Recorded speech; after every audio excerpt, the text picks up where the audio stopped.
David, welcome on. The team hasn't confirmed this news, but obviously we're moving forward as though this is happening. What was your kind of view of Scott Servais's management and what he did this year? Well, look, it's easy to blame the manager. You can't fire 26 players. Look, Scott's track record speaks for itself. I think it's generally a good track record. On the other hand, one playoff appearance in 9 years also kind of speaks for itself, although I put that ultimately more on ownership rather than the on-field management or the front office. But somebody has to be the fall guy, and it's not surprising that this is apparently happening. What are realistic expectations, man? Because we talk about the fall guy, and I look at the roster and go, well, the roster's still the roster. I mean, the other coaches are still in the building. What should fans expect from this? Yeah, I mean, look, in a best-case scenario, you just hope there's some kind of jolt of energy. This happens a lot in hockey. You'll see teams fire a coach at the end of the regular season, and then they get hot and go on a run. But that's a different sport, right? So, look, the most likely scenario is it's a non-impactful move. They got to hit. That's the bottom line. They haven't been hitting. They're 5 games behind Houston. The Astros are scorching hot right now. Their odds winning the division are, it's obviously less than 10% at this point. So I would not be optimistic about winning that division. I mean, the Mariners just simply haven't been able to build a stable roster of position players around that rotation. Have you seen a situation before where kind of the GM and the ownership's kind of changed their stripes? Because the reputation of this group is that they'll do just enough to be competitive and get fans there. Can you think of a situation where a team to say, forget the old style of doing things. We're going all in, and we're just gonna do a complete 180 and put a team out there that we feel like can really get things done? Well, maybe the best example going right now are the Phillies, who they had that run. They won a World Series in 2008. They got old and they fell apart. They tried to build the farm system, cut payroll, and then they were like, this ain't working. We're going to spend money. So the ownership, John Middleton, they hired Dave Dombrowski, an aggressive GM who he's hired to win now. He goes after star players. He makes trades. He signs free agents. But bottom line, you got to have the ownership willing to spend money. If the Mariners had Dave Dombrowski as GM, in my mind, they would be, a potential World Series team. Now, he might empty the farm system to do that, but that's the price you're willing to pay when you hire an aggressive GM. Jerry Dipoto, look, he has his limitations. Payroll, middle of the pack or a little lower. I forget where they ranked this year, 15th to 20th, somewhere in there. He's done a good job of rebuilding the farm system. Those guys aren't helping the major league team in 2024. So it'll be interesting how the organization moves forward in the future, and including whether Jerry Dipoto will still be running the team next year. There's no indications that won't be the case, but maybe they do a whole 360 and bring in a new front office too. Well, and nor will many of these prospects be helping in 2025, a lot of them in high A right right a now. Years away. Yeah, exactly.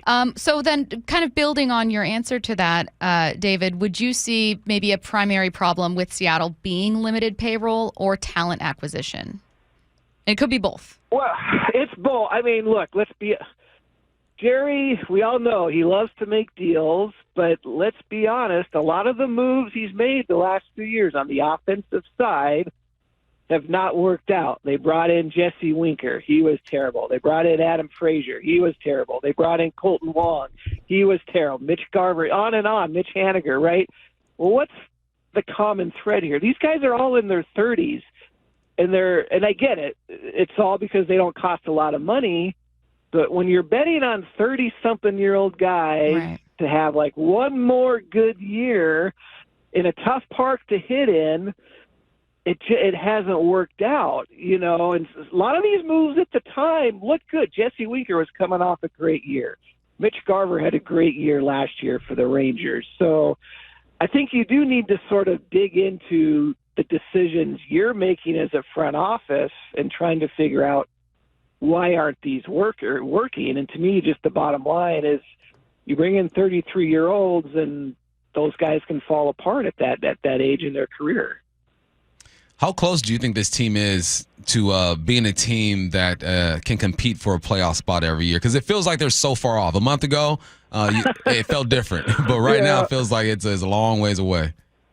Look, they still have a rotation that every team would love to have. And I get it. I've mentioned this.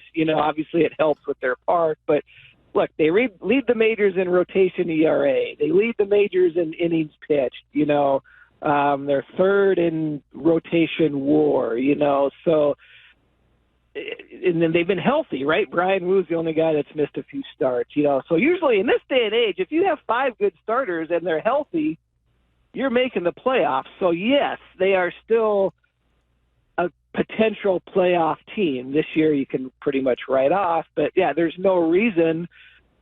With the right moves, a little luck, a little better health from, Julio and JP that you can't bounce back. But obviously you just got, you got to reconfigure that offense.